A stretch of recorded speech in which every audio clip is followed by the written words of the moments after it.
Bonsoir à tous. À la une de ce journal, la communauté économique des États d'Afrique centrale est-elle enfin sortie de sa léthargie pour faire face aux défis sécuritaires, économiques, d'intégration et également de promotion d'un espace commun à intégrer face à ces multiples défis? Une réforme institutionnelle a été concrétisée sous l'impulsion du président gabonais Ali Bongo Ondimba. Cependant, l'intérêt commun des populations est loin d'être perceptible. Analyse et décryptage à suivre au cœur de ce journal. Après une série de reportages d'Equinox Télévision sur les dénonciations de tentatives d'accaparement des terres et de destruction de la biodiversité dans la forêt d'Ebo, les États-Unis d'Amérique réagissent. Vous les suivrez dans ce journal. Les États-Unis appellent le gouvernement à discuter avec les populations, la communauté banane, pour préserver également la biodiversité et préserver les terres des populations et des communautés dans cette partie du Cameroun. On en parle dans quelques instants.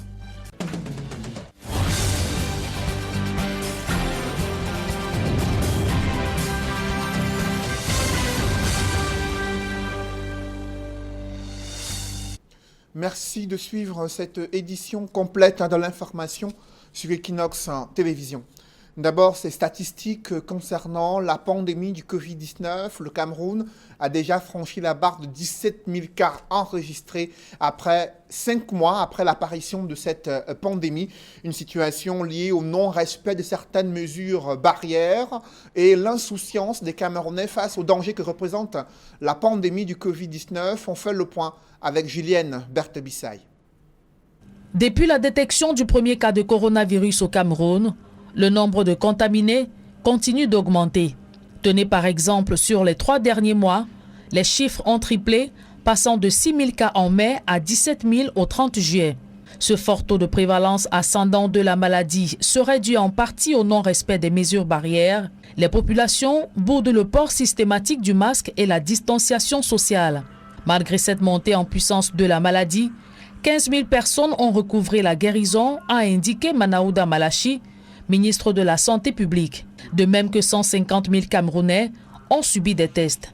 Ce dépistage intensif traduirait la volonté du gouvernement à réduire la mortalité des patients et faire baisser la pression sur les formations sanitaires. Le classement de cette pandémie sur le continent met le Cameroun en 8e position, bien loin derrière l'Afrique du Sud en tête avec plus de 470 000 cas, suivi de l'Égypte 93 000, troisième le Nigeria 42 000, le Ghana 35 000 cas, puis l'Algérie, le Maroc et le Kenya, moins de 30 000 contaminés.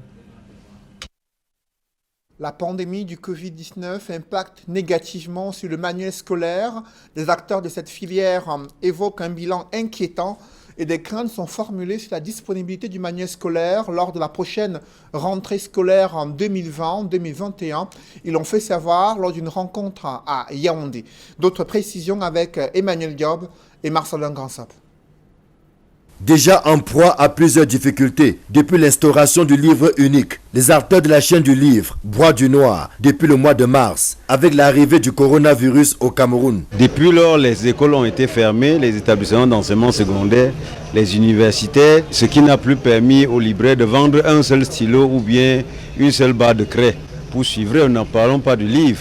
Et actuellement, nous sommes pendant la période de remise des bulletins. Tout ce qu'on faisait comme remise de prix pour primer les meilleurs élèves, il n'y a pas. Ça veut dire que les libraires sont en moins de 20% de leur capacité de vente. Le chiffre d'affaires est vraiment bas. C'est dans ce contexte sanitaire difficile que se prépare la prochaine rentrée scolaire. Le syndicat national des libraires et papetiers du Cameroun cherche le bon tempo entre les difficultés qui étranglent leur activité et l'espoir des lendemains meilleurs. Cet allongement de la rentrée scolaire que l'État a fait pour pousser la rentrée jusqu'au mois d'octobre, ça nous a permis, n'est-ce pas, de voir comment on peut rattraper avec l'impression, la production et le transport de ça pour arriver jusqu'au Cameroun, parce que la plupart de nous sont en train d'imprimer nos livres en Asie. On se dit beaucoup de choses, comment est-ce qu'on peut mieux s'organiser pour combattre la piraterie et s'organiser de manière à être vraiment une chaîne solide. Mais en même temps, en le faisant, nous sommes en train de demander aussi à la commission de manuel que peut-être il est l'heure, il est temps de faire une évaluation de cette politique-là. Quels sont les challenges? Qu'est-ce qu'on peut revoir? Libraires, Distributeurs et éditeurs sont conscients de la nécessité d'unir leurs forces dans le strict respect des règles du marché afin de protéger leur activité. Parce que le désordre ne profite à personne. Nous ne gagnons pas en étant dispersés.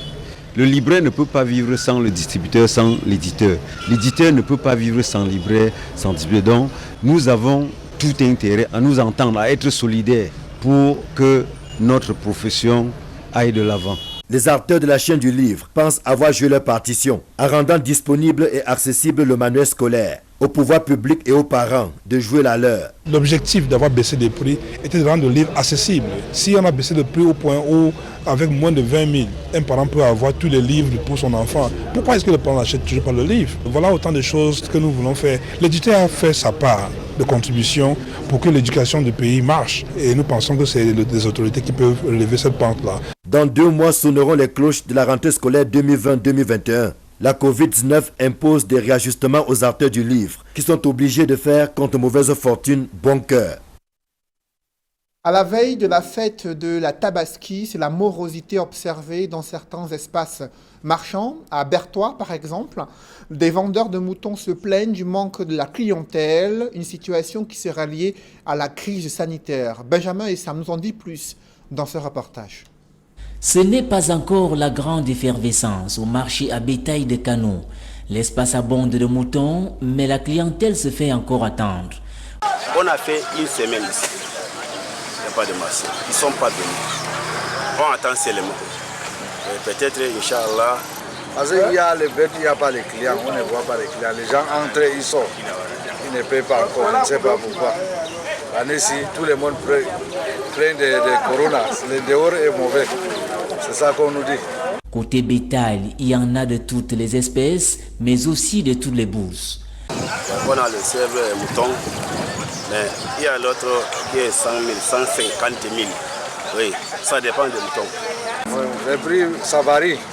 Ça varie. Il y a des moutons de 30 000 en montant. En attendant preneurs, moutons et chèvres doivent se nourrir, une tâche pas du tout aisée pour ces bergers qui viennent pour la plupart du Grand Nord. On amène de l'extrême pour les livrer à ceux de Berthois. Eux, à leur tour, c'est eux qui vendent ça. Par exemple, ce qu'on a ramené, il y a parmi les moutons, il y a au moins 2 qui ont trépassé. Et les pertes, là, ça ne les regarde pas. Tout à côté du lieu de vente de moutons, un forgeron a pris ses quartiers. Sur place, il fabrique des couteaux qui serviront à immoler la bête. Nous sommes chaque année ici pour installer, pour aider les autres qui n'arrivent pas à aller en ville. Bon, les prix des couteaux sont différents ici. Comme vous voyez ici, il y a le couteau de 1000 francs, il y a le couteau de 2000, il y a le couteau de 3000 aussi. La quantité de couteaux aussi, quand on finit de broger, on utilise ça pour enlever la peau sur le mouton. Le client ici n'a que l'embarras du choix et le lieu de vente n'est pas fortuit. Oui, non, ça marche, ça marche. C'est le moment. Si tu as acheté ton mouton, s'il n'y a pas le couteau, tu peux rien faire. Il faut alors le couteau, donc c'est pour cela, il faut le couteau, il faut le mouton. Si tu as ton mouton, tu as le couteau. Visiblement, les clients trouveront au marché à bétail de Kano du bon mouton et des couteaux bien acérés pour l'immolation de la bête. Allons à l'extrême nord du Cameroun où la méningite continue de sévir. Une nouvelle campagne de vaccination y a été organisée. Objectif, protéger les enfants qui sont les couches sociales les plus vulnérables. Des précisions avec Amadou Daïrou et Isabelle Carole Zopet. Je vous parlais de ce reportage réalisé à l'extrême nord du Cameroun. Une campagne de vaccination contre la méningite a été organisée. L'objectif est de protéger les enfants, couches vulnérables face à cette autre épidémie. Des précisions avec Amadou Daïrou et Isabelle Carole Zopet. Nous y reviendrons. Évoquons à présent cette scène. Près d'une semaine après l'assassinat d'un gendarme à Finex Voyage, le gouvernement ne s'est exprimé que pour rappeler la gratuité de l'utilisation des toilettes dans les agences de transport interurbains. La société civile regrette le laxisme des pouvoirs publics lorsque pareil drame survient au Cameroun. Face aux multiples critiques, l'agence de transport interurbain Finex s'est engagée à la réorganisation et la restructuration de son personnel en vue de répondre aux questions d'éthique et de morale. D'autres précisions avec Cédric Chouna et Donald Brice Kamgan. Barricade à l'entrée principale, aucun bus au parking. Finesse Voyage, agence de la douche municipale, est scellée depuis 5 jours. Motif, trouble à l'ordre public et coup mortel, d'après l'inscription de la Légion de gendarmerie du littoral, apposée ici. Dans l'opinion, les critiques sont montées sur la qualité du service de l'agence de voyage après qu'un de ses agents a assommé mortellement un gendarme. Porter une latte et l'assommer sur votre semblable, jusqu'à ce que moi s'ensuive, qui de surcroît est un soldat dont la fonction, le service, le travail vont jusqu'au sacrifice suprême, comme je l'ai dit. Cela relève de l'assassinat. Mais à culpa dans la foulée, l'opinion publique choquée par l'assassinat du maréchal des logis Amel Lipembe se montre acerbe. Le déferlement dans les réseaux sociaux est l'expression non seulement de la condamnation de l'acte, mais aussi de la connaissance de notre structure dont la jeunesse est encore assez une source de pardon. Nous allons revoir toute la moralité interne de la société en passant du plus petit employé au top management pour que le client se sente roi quand il est ici. Avec le cas de Finex, les insuffisances dans les services de transport interurbain que ruminent les usagers remontent en surface. Tu arrives parfois même avec tes bagages, tu ne surveilles pas tes bagages, même le motoboy là te vole tes bagages. On dit qu'on achète le ticket, on doit acheter le ticket avec la carte d'identité, mais au niveau quand on arrive peut-être au contrôle, on se rend compte qu'il y a des gens qui n'ont pas de carte d'identité, qui sont dans le bus. Et donc on fait comment pour être dans le bus, pourtant ils n'ont pas de carte d'identité. Ce n'est qu'une semaine après le drame que le ministre des Transports a indiqué que les toilettes font partie des conditions à réunir pour disposer d'une agence de voyage au Cameroun et qu'elles sont utilisées gratuitement par les usagers. De façon globale, c'est la tolérance administrative qui a fait son lit dans le secteur aux yeux des associations de défense des droits des consommateurs. Rappelez que le régulateur et même le gendarme du secteur, c'est le ministère du Transport et le ministère du Commerce. Nous, en tant qu'association de consommateurs, on interpelle tous les jours ces pouvoirs publics afin de nous protéger davantage. On se laisse aller, il y a les tests qui existent, mais ces tests ne sont pas appliqués. Et on le sait, lorsque la loi n'est pas appliquée, c'est un laisser-aller qui a cours. Jean-Ernest Masselangala-Bibert indique qu'une enquête est en cours pour déterminer les circonstances exactes du décès du gendarme afin que les responsabilités soient établies. Parlons à présent de cette campagne de vaccination contre la méningite à l'extrême nord du Cameroun. Je vous le disais, elle vise à protéger les enfants face à cette autre épidémie. Évoquons à présent l'Observatoire des changements climatiques à Yaoundé qui a fait une note sur le bilan climatique au Cameroun et le niveau de pluviométrie qui sera observé durant les prochains mois. Cependant, cette structure fait face à une insuffisance de moyens financiers et d'autres ressources pour permettre aux Camerounais d'être mieux édifiés sur la météo et le climat au Cameroun. Évocation avec Joël Essengue et Guy Zogo. Quelles sont les nouvelles du climat au Cameroun? L'Observatoire national des changements climatiques, ONAC, vient d'en donner un aperçu à l'occasion d'une session de son conseil d'administration à Yaoundé. Il apparaît qu'un calendrier climatique agricole a été rendu public. En fin février de cette année, l'Observatoire national sur les changements climatiques a publié un calendrier agricole pour toutes les 5 zones agroécologiques du Cameroun. Il est ressorti que les prédictions, les prévisions faites par l'Observatoire se sont avérées essentiellement réelles par la suite pendant le mois de mars, avril et mai. De plus, les prévisions formulées par l'ONAC se sont avérées fondées sur le terrain. À la fin du mois de mai, l'Observatoire national sur le changement climatique a fait un bulletin saisonnier pour les mois de juin, juillet et août. L'Observatoire avait clairement indiqué que les mois de juin, les mois de juillet, les mois d'août vont être caractérisés par des précipitations très au-dessus de la moyenne, donc très abondante. Et à cette époque, l'Observatoire avait indiqué qu'il y avait de nombreux risques, notamment ceux d'inondation. À la longue, souligne l'Observatoire national des changements climatiques, ces prévisions ont permis de prendre des dispositions dans certaines régions.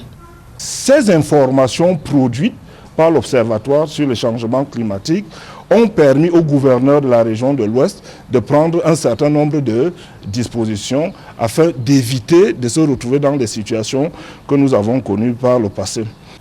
Cependant, l'Observatoire national des changements climatiques déplore le peu de moyens dont il dispose, bien que ses missions soient très étendues.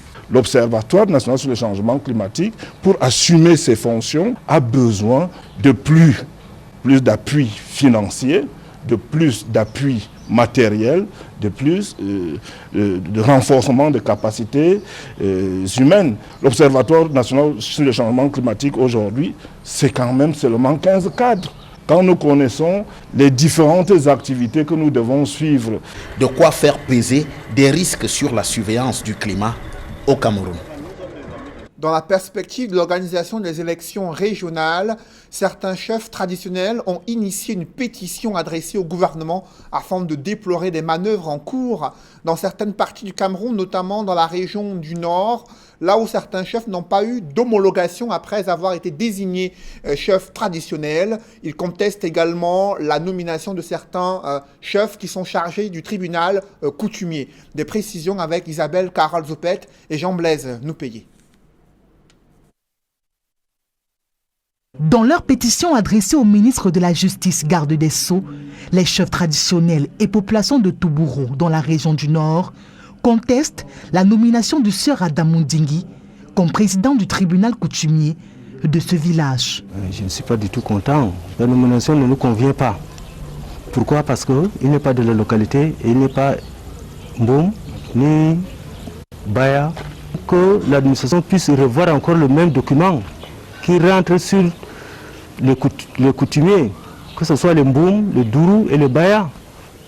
Ce sont les gens de la localité. Pour les chefs traditionnels de Toubouro, ce président de tribunal ne maîtrise pas leurs us et coutumes et par conséquent, il est persona non grata à ce poste. La personne qu'ils ont choisi comme président du tribunal coutumier, il n'est pas d'origine Mboum, ni Laka, ni Baya ici.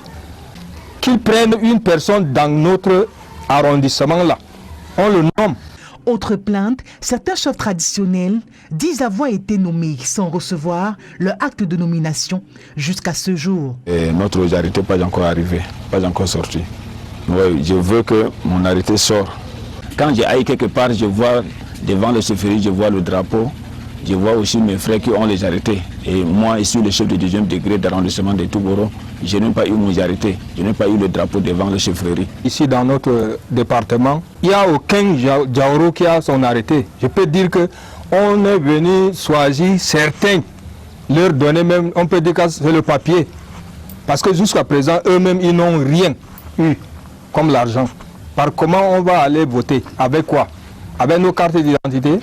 Dans la perspective des élections régionales à venir, ces détenteurs du pouvoir traditionnel se remettent au ministre de l'administration territoriale pour une régularisation de leur situation. Les autorités administratives ont été contactées pour comprendre les causes de ces problèmes observés dans une partie de la région du Nord et n'ont pas souhaité s'exprimer à ce sujet. Et aussi les nouvelles qui nous parviennent de Bamenda dans la région du Nord-Ouest où des explosions sont survenues en Kouen selon plusieurs sources.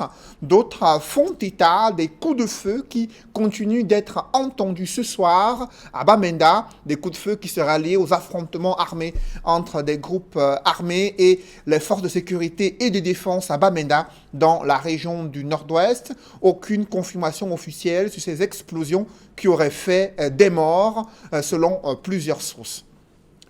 Parlons à présent de cette mobilisation des parlementaires pour effectuer des réformes en vue de susciter l'intérêt de la diaspora camerounaise au moment où ces diaspora camerounaise attend des réformes plus importantes. Le réseau des parlementaires continue de consulter la classe politique au Cameroun afin de pouvoir recueillir des propositions dans l'éventualité d'effectuer ces réformes tant attendues par la diaspora camerounaise. Compte rendu, Emmanuel Diop et Guy Zogo. La réflexion sur la question de la diaspora camerounaise bat son plein à l'Assemblée nationale par le biais des consultations qui sont menées par le réseau des parlementaires pour la diaspora, REPCOD. Nous avons estimé qu'après avoir rencontré les membres du gouvernement, il était important que nous essayons d'élargir notre travail, que nous rencontrons tout ce qui compte dans ce pays. C'est donc un balai de personnalités de tous les bords auquel on a droit, chacun avec son idée sur la diaspora. Un point d'achoppement apparaît d'emblée entre le PCRN et le FSNC sur la double nationalité. Nous pensons que les raisons qui sous-tendaient le code de la nationalité de 68 sont aujourd'hui hors du temps. Donc il faut réviser le code de la nationalité. Il faut connaître la diaspora, cet autre visage de la diaspora, qui n'est pas toujours contestataire ou frondeuse, mais qui est constituée d'experts en tout domaine. Quand il s'agit des questions de souveraineté, en raison de mon engagement vis-à-vis de mon partenaire patron, le président de la République, qui a une position que je soutiens par choix et par engagement, je ne peux que me rallier à la position du gouvernement. D'autres appellent à la représentativité de la diaspora au Parlement. Notre diaspora devrait être représentée aussi au Parlement. Il est grand temps aussi qu'on reconnaisse la vraie diaspora, c'est-à-dire celle qui est partie il y a 2 siècles, les enfants de ceux qui sont partis en esclavage. Y compris les pourfendeurs habituels de la diaspora, mettent de l'eau dans leur vin avec leur style. Notre diaspora doit être écoutée. Une partie de la diaspora camerounaise s'est exprimée d'une manière très violente ces derniers temps, en cassant les ambassades. Ce sont des messages de détresse. C'est la manifestation d'un certain patriotisme à l'envers. Quoi qu'il en soit, le REPCOD dit travailler à relier les fils entre les partis. La diaspora est un atout essentiel pour notre pays. Maintenant, il faut travailler à concilier les positions. La diaspora a des attentes vis-à-vis du gouvernement. Le gouvernement a aussi des attentes vis-à-vis de la diaspora. Donc nous essayons de travailler à pousser les deux bords, à faire en sorte que le pays puisse profiter de l'essentiel de tous ses enfants. Mais au bout du compte, ce sont bien les résultats de cette entreprise qui sont attendus. Dans le reste de l'actualité, évoquons à présent cette campagne de vaccination contre la méningite à l'extrême nord du Cameroun. Elle cible essentiellement des enfants qui sont les couches les plus vulnérables face à cette autre épidémie. Des précisions avec Amadou Daïrou et également Isabelle Carole Zoupet. À Minawao, dans le département du Mayo-Tanaga, région de l'extrême nord, les populations se font vacciner contre la méningite dans les différents sites aménagés dans cette localité. Il s'agit de la toute première phase du lancement officiel de la campagne de vaccination préventive contre la méningite par les autorités de santé.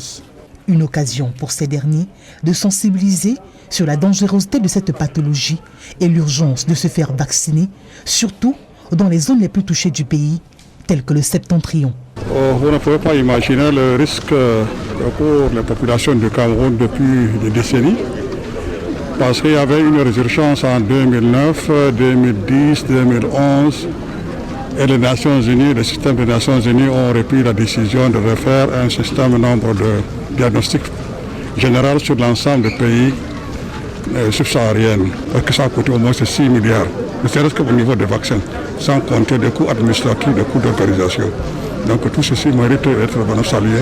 Il est question, durant cette première phase, d'administrer 106 000 doses de vaccins par voie intramusculaire aux personnes de plus de 2 ans. Le secrétaire d'État à la santé, qui préside ce lancement officiel, invite les populations et personnels de santé à respecter scrupuleusement les mesures barrières durant toute cette campagne de vaccination préventive contre la méningite qui a touché 26 000 personnes au Cameroun l'an dernier. Après une réforme institutionnelle majeure, la communauté économique des États d'Afrique centrale peut-elle faire face à ces défis de sécurité, d'intégration et de stabilité dans un contexte de crise sanitaire, crise économique et de conflits armés? C'est le souhait des chefs d'État réunis en visioconférence lors d'une session ordinaire de la conférence des chefs d'État présidée par Ali Bongo Ondimba, président du Gabon. L'intérêt des populations reste encore une préoccupation majeure. À ces travaux, le chef de l'État du Cameroun, Paul Biya, s'est fait représenter par le Premier ministre Joseph John Ngouté. Compte rendu avec Jean-Paul Chouniat. Tenu en visioconférence, le 17e sommet de la Communauté économique des États de l'Afrique centrale marque un tournant décisif dans la réforme institutionnelle de la CEAC, avec la création de la commission qui remplace désormais le secrétariat général. Pour le chef de l'État gabonais Ali Bongo Ondimba, président en exercice de la CEAC, cette mutation est une innovation qui va permettre à l'institution sous-régionale de gagner en intégration et en efficacité au service des populations des 11 pays membres, a martelé le numéro 1 gabonais. Toujours dans l'ordre des réformes, les différents commissaires aux affaires de la CEAC qui ont été nommés à d'importantes fonctions opérationnelles sont là la preuve par 4 d'une modernisation de l'architecture institutionnelle de l'organisation sous-régionale. Adoptée en décembre 2019 au sommet extraordinaire de Libreville, la réforme institutionnelle historique entre progressivement en vigueur, a déclaré le président en exercice Ali Bongo Ondimba, qui présidait ce 17e sommet de la CEAC, la communauté économique des États de l'Afrique centrale. À sa suite, le chef du bureau régional de l'ONU pour l'Afrique centrale, François Lunseni Fall, a réitéré la disponibilité des Nations Unies à accompagner la sous-région dans la riposte à la crise de la Covid-19. Le représentant spécial du secrétaire général des Nations Unies a surtout rappelé aux 11 pays membres de la CEAC les recommandations de son patron Antonio Guterres sur la nécessité d'un cessez-le-feu immédiat pour faciliter un accès aux soins des plus vulnérables dans les zones de conflit en République démocratique du Congo, en République centrafricaine, dans les régions du nord-ouest et du sud-ouest du Cameroun anglophone. Parlons à présent de l'actualité en Côte d'Ivoire avec cette nomination au poste de Premier ministre d'Ahmed Bakayoko, lui qui était jusqu'ici ministre d'État en charge de la Défense. Il vient d'être nommé Premier ministre en Côte d'Ivoire. C'est une décision du président Alassane Dramane Ouattara. Et Ahmed Bakayoko a été chargé d'assurer l'intérim à la tête du gouvernement ivoirien après l'évacuation sanitaire d'Amadou Gon Coulibaly il y a quelques mois. Il cumule cette nouvelle fonction avec celle du ministre de la Défense. Sur son compte Facebook officiel, il a juste publié le communiqué de la présidence de la République de la Côte d'Ivoire, lequel communiqué indique qu'il est le nouveau Premier ministre, cumulant cette fonction avec ministre de la Défense. Pour le moment, le candidat du parti au pouvoir à la prochaine élection présidentielle n'a pas été dévoilé. Néanmoins, les cadres du RHDP demandent au président Alassane Dramane Ouattara d'être à nouveau candidat à la prochaine élection présidentielle. Il s'est réservé le droit de répondre à cette sollicitation de ses camarades militants du parti au pouvoir. Et au Mali, l'opposition continue de dénoncer l'attitude du gouvernement en place et de demander la démission de l'actuel Premier ministre. Ils ont annoncé une trêve de 48 heures en relation avec la fête de la Tabaski. On voit tout cela dans ce reportage que signe Sylvestre Hippolyte Zangao. Une salle bondée de militants du RHDP et le conseil politique du parti qui, depuis la mort d'Amadou Gon Coulibaly, appelle Alassane Ouattara à représenter sa candidature à l'élection présidentielle de Côte d'Ivoire pour un 3e mandat. Ici, tout le monde croit que le président sortant va lâcher le mot, qu'il va leur dire oui. Mais Alassane Ouattara prend la parole et décide de faire durer le suspense. Je vous demande de me laisser le temps du recueillement. Mais vous savez que je ne vous ai jamais déçu. Alassane Ouattara, sans précision, fait savoir qu'il va annoncer très prochainement sa décision. En désignant Amadou Gon Coulibaly comme son dauphin, Alassane Ouattara avait prévenu. Si ceux de la vieille garde présentent leur candidature, il en fera autant. L'on sait que Henri Konan Bédié le sera pour le PDCI et certainement Laurent Gbagbo qui souhaite rentrer en Côte d'Ivoire et que le FPI appelle à être candidat. Alassane Ouattara attend-il que ce dernier se prononce pour prendre sa décision avant le 31 août, date butoir pour le dépôt des dossiers de candidature? Au Mali, l'opposition annonce une trêve de 48 heures, le temps de la célébration de la fête du sacrifice. Puis, les manifestations, affirment les leaders de l'opposition, vont reprendre jusqu'à la chute d'Ibrahim Boubacar Keïta. En attendant, les manifestants appellent également au départ du Premier ministre, Boubou Cissé. Et cette note concernant l'ordre des avocats du Cameroun, le bâtonnier a écrit au secrétaire d'État en charge de la gendarmerie pour lui faire savoir que les avocats continuent d'être agressés dans les compagnies de gendarmerie. Dernier cas en date, l'avocat maître Chendou Serge qui a été agressé à Yaoundé par un gendarme et avant lui d'autres avocats à Douala. Selon le bâtonnier, ces actes ne seront pas restés impunis. Des actions juridictionnelles contre les auteurs sont annoncées. Cette situation, dit-il, devient insupportable et également au sein du barreau, la colère monte et l'exaspération gronde, fait savoir le bâtonnier Charles Tchakounté Patier qui appelle le secrétaire d'État en charge de la gendarmerie de pouvoir régler ce problème avant qu'il n'y ait de nouvelles actions entreprises par l'ordre des avocats du Cameroun. Mesdames, Messieurs, c'est la fin de ce journal. Merci de l'avoir suivi. Juste après cette édition de 20h, retrouvez Serge Alain Autou et ses invités pour le débrief du journal sur le plateau d'Equinox Soir. Serge Alain. Une semaine après le tragique incident qui a coûté la vie à un élément de la gendarmerie nationale dans les locaux de Finex Voyage Douala, le ministre des Transports, Jean-Ernest Masséna Ngalabibé, rétablit les utilisateurs des toilettes publiques dans leurs droits. Il a fait savoir que l'utilisation des toilettes est gratuite dans les agences de voyage parce qu'elles ont en principe l'obligation d'aménager ces toilettes pour leurs différents clients et que l'utilisation de toilettes payantes ne peut relever que de la collectivité territoriale décentralisée, des propos qui interviennent un peu tard selon la société civile qui aurait aimé que le gouvernement aille bien plus loin au regard de ce problème qui se pose avec acuité dans plusieurs agences de transport interurbains.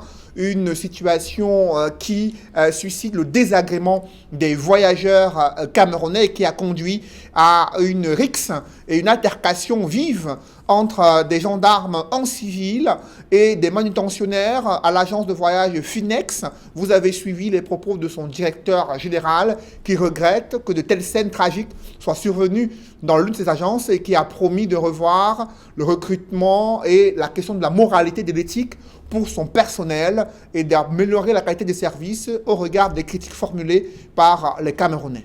Voilà, madame, monsieur, c'est donc l'essentiel Equinox Soir, deuxième partie. Bonne soirée à vous, Cédric. Bonne soirée à vous, Serge Alain. Rendez-vous enfin lundi. Enfin lundi, à 20h.